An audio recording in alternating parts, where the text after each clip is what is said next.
የኑር ቁርአን ቤተሰቦች ዛሬ እንግዲህ የልፋታችሁን ፍሬ የሰደቃችሁን ውጤት እያያችሁ ነው የምትገኙት። እዚህ ጋር የምትመለከቷቸው የወዚህ ወረዳ የመስጂዶች አሚር ናቸው። ሼህ ሐዲሱ ይባላሉ። እነዚህን ሁሉ ልጆች በ165 ኡስታዞች ከፋፍሎ ከላይ ሆነው የሚቆጣጠሩት እነሱና ሌሎች ወዳጆቻቸው አሉ። እንግዲህ ዛሬ እንደምትመለከቱት የደስታ ቀን ነው። ወላሂ በጣም ልዩ ስሜት ነው የተሰማኝ ያለው እዚህ ቦታ ላይ ያለን ሰዎች ማለት ነው። አምና ከ13000 በላይ ቁርአን ይዘን መተን እዚህ ቦታ ላይ መስድረሳ አስገንብተን ቁርአን አስጀምረን ቁርአኑን አከፋፍለን ምናምን ተመልሰን ነበር። እናንተም አይታችኋል። ዛሬ ደግሞ አልহামዱሊላህ ረብል ዓለሚን የልፋታችሁን ውጤት እያያችሁ ነው።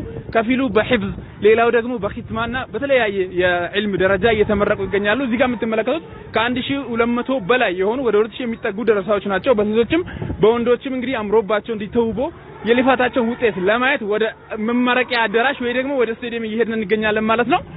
ሁሉንም ነገር ከስር የምናሳውቃችሁ ይሆናል። ኑር ቁርአን ባንክ ጉዞውን ይቀጥላል። ከጎናችን ሁኑ ኢንሻአላህ። ብዙ መድረሳዎች እዚህ አካባቢ ላይ ያስፈልጉናል። ዛፍ ስር ነው የሚቀሩት።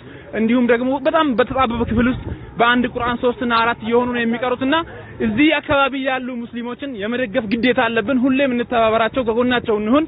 ሐቂቃ እዚህ አካባቢ ላይ የሚሰራው የዲን ስራ የዕልም ስራ ያላቸው ኢጅቲሃድ ያላቸው ዲናቸውን ቀጥ አድርጎ ለማቆም ያላቸው ወኔ በጣም የሚገርም የሚደንቅ ነው።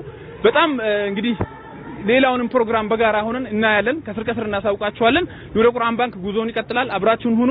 ወሰላሙ አለይኩም ወራህመቱላሂ ወበረካቱ።